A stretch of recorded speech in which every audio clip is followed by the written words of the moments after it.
Romance हा शब्दच इतका रोमांचक आहे, नुसता त्याचा उच्चार जरी केला तरी अंगावर रोमांच उभे राहतात.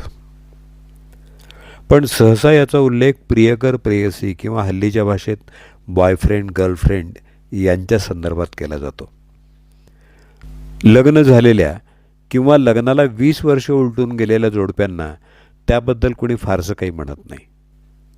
हा विषय निघायचं कारण म्हणजे परवा घरी अशी चर्चा सुरू होती की दोन्ही मुलांना शाळेच्या कॅम्पला 4 दिवस जायचं होतं आणि मी नवऱ्याला म्हणाले, काय दिवस आलेत बघा आपले, मुलं बिझी आहेत आणि आपण म्हातारी घरी. त्याच्यावर आमची टीनेजर कन्या उत्तरली, ममा म्हातारी काय म्हणतेस, तुम्ही अजिबात म्हातारी नाही आणि आम्ही जाऊ तेव्हा तुम्ही घरी बसायची गरज नाही. तुम्ही पण रोमॅन्टिक डेटला जा, दोघं कॅन्डल लाईट डिनर करा, मूव्हीला जा, एन्जॉय करा. मी म्हणाले, बरं माते, आमचं आम्ही बघून घेऊ. क्या जमाना आया है. आईवडिलांना मुलं रोमांसच्या टिप्स देत आहेत.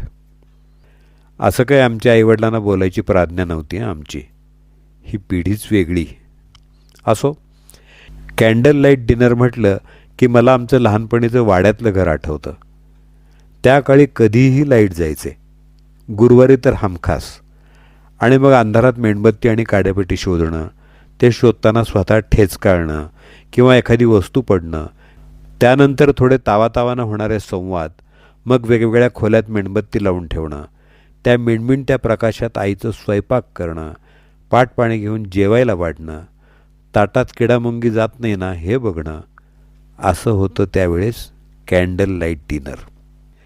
त्याला जर रोमॅन्टिक म्हटलं तर मग डासांच्या रॅकेटनं मेलेल्या डासाला हुतात्मा म्हणावं लागेल.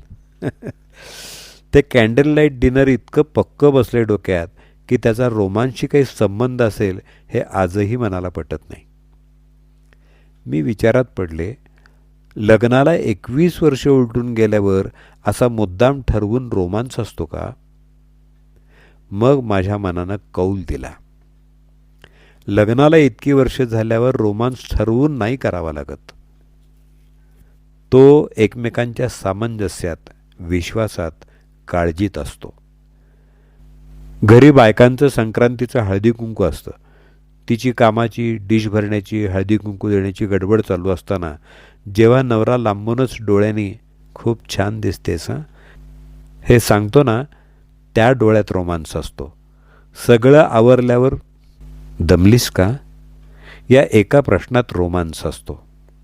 विकेंडला सकाळी त्याला झोप लागलेली असते, तेव्हा उजेडाचा त्रास होऊ नये म्हणून हळूच पडदा सरकवून खोलीत उजेड येऊ न द्यायची ती खबरदारी घेते ना, त्या सरकवलेल्या पडद्यात रोमांस असतो. रविवारच्या सकाळी मुलं उठायच्या आधीचा खिडकीपाशी बसून घेतलेला वाफाळता चहा असतो ना, त्या चहाच्या चवीत, वाफेत, फारसं न बोलता देखील मारलेल्या त्या गप्पात रोमांस असतो. रहदारीच्या रस्त्यानं चालताना जेव्हा तो वाहनांच्या बाजूला जाऊन तिचा हात धरून तिला आतल्या बाजूला चालू देतो ना, त्याच्या काळजीत रोमांस असतो. कधी बारीकसं बरं नसताना जेव्हा तो हातावर औषधाची गोळी आणि पाण्याचा ग्लास ठेवतो ना, त्या गोळीत रोमांस असतो. जेव्हा मध्यमवयीन नवरा म्हणतो, अगं माझं ते हे कुठं आहे गं, आणि बायको म्हणते, अहो ते तिथंच आहे, आणि त्याला त्याचे मोजे सापडतात, तेव्हा त्या अगम्य संवादात रोमांस असतो.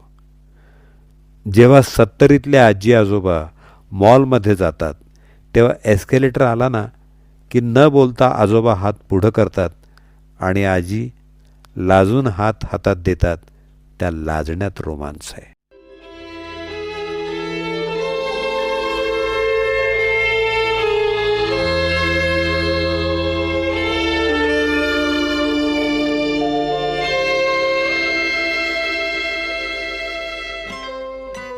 रोमांस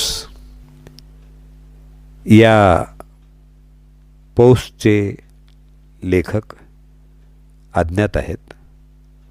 पोस्ट खूप छान वाटली म्हणून आपल्यापर्यंत पोचवण्याचा प्रयत्न केला.